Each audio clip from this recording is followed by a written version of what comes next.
A question of freedom. When the Supreme Court overturned in 2002 the Roe versus Wade decision that had protected women's reproductive rights for nearly 5 decades, it created a separate and unequal America where some states have preserved abortion assets and others have completely outlawed it.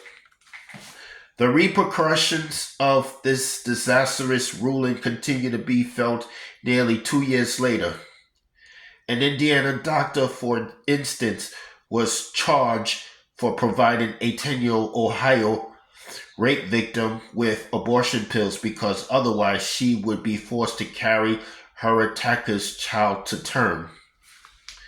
The Supreme Court is now challenging the constitutionality of abortion inducing medication like mifepristone.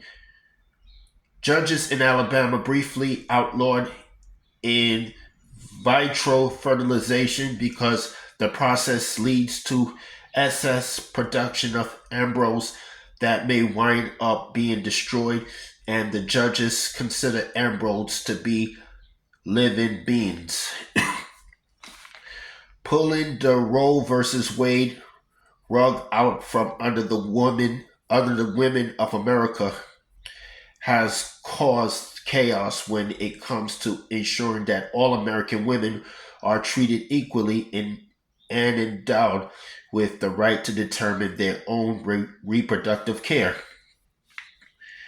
New York women are protected, yes, but women in Ohio, Alabama, and Arizona, which on Tuesday resurrected an abortion ban dating back to 1864 or not. The need for federal legislation to fully restore reproductive rights to all women in America is essential.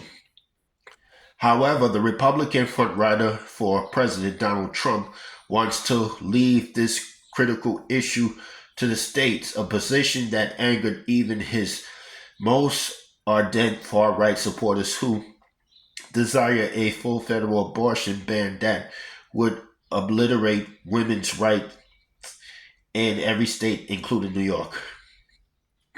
Reproductive rights are human rights.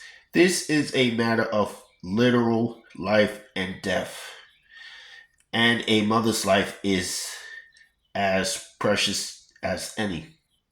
No mother should be forced to risk their lives carrying a fetus to term that has suffered fatal circumstances in the womb. Yet this is the reality millions of women face in a post-Roe America without a national reproductive rights law.